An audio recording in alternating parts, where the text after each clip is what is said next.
So దీంతో పాత భవనాలు కావచ్చు, శిథిలావస్థకు చేరుకున్నటువంటి వాటిలో ఉన్న ప్రజలను కూడా అవసరమైతే ఖాళీ చేయించాలని చెప్పి ముఖ్యమంత్రి ఆదేశించే పరిస్థితి కొద్దిసేపటి క్రితమే చూసాం. సో ఇదే వర్షం మళ్ళీ ఇలానే కంటిన్యూ అయితే మాత్రం ప్రజలు చాలా ఇబ్బందులు పడతారు.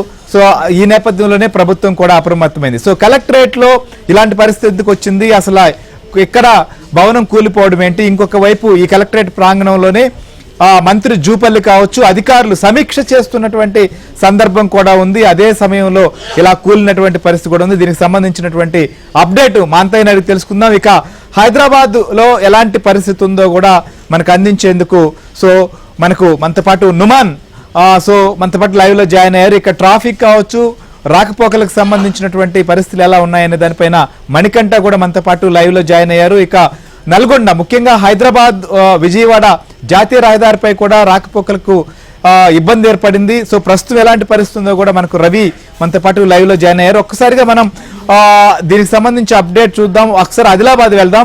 ఆదిలాబాద్ లో ఎందుకు ఈ పరిస్థితి వచ్చింది, కలెక్టరేట్ లో ఉన్నటువంటి భవనంలోనే ఇలాంటి కూలిపోయినటువంటి పరిస్థితి ఏంటి అనేది కూడా మాంతయ్యని అడుగుదాం. మాంతయ్య ఏంటి అసలు ఎందుకు కూలింది, అక్కడ ఎలాంటి పరిస్థితి, అదే సమయంలో సమీక్ష కూడా జరుగుతున్నట్లుగా తెలుస్తోంది, ఏంటి అసలు? శ్రీ గారు, ఇది నిజాం కాలంలో నిర్మించిన భవనం దాదాపు 20 ఏళ్ల క్రితమే శిథిలావస్థకు చేరుకుంది. అయితే కొత్త జిల్లాల ఏర్పాటు తర్వాత ఇక్కడ రద్దీ తగ్గడంతో అదే భవనంలో పురాతన భవనంలోనే కలెక్టరేట్ కొనసాగిస్తున్నారు. కొన్ని గదులను మరమ్మతుల నేపథ్యంలో శిథిలావస్థ చేరిన నేపథ్యంలో కొన్ని గదులను వాడటం లేదు. ఈ రోజు సాయంత్రం మంత్రి ఓవైపు సమీక్ష నిర్వహిస్తున్న క్రమంలోనే కలెక్టరేట్ లోని ఏ సెక్షన్ లోని బాల్కనీ కూలిపోయింది, కుప్పగూలింది.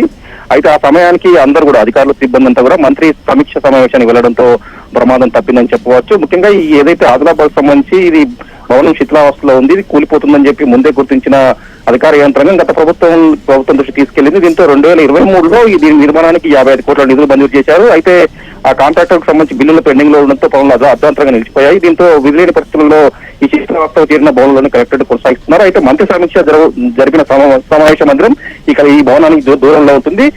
మొత్తానికైతే ఆ సమయానికి మంత్రి కనుక పర్యటన లేకుండా సిబ్బంది మాత్రం ఏదైతే ఈ వరండా ఏరియాలో తిరుగుతూ ఉండేవారు. దీంతో ప్రమాదం తప్పిందని చెప్పవచ్చు. మొత్తానికి కూడా శిథిలావస్థ చేరింది. దాదాపు ఈ భవనం నిత్యం పెచ్చుడిపోవడం అనేది నిరంతరం కొనసాగుతూనే ఉంటుంది. అధికారులు అప్పుడప్పుడు తాత్కాలిక మరమ్మతులు చేసి దీన్ని వినియోగిస్తా ఉన్నారు.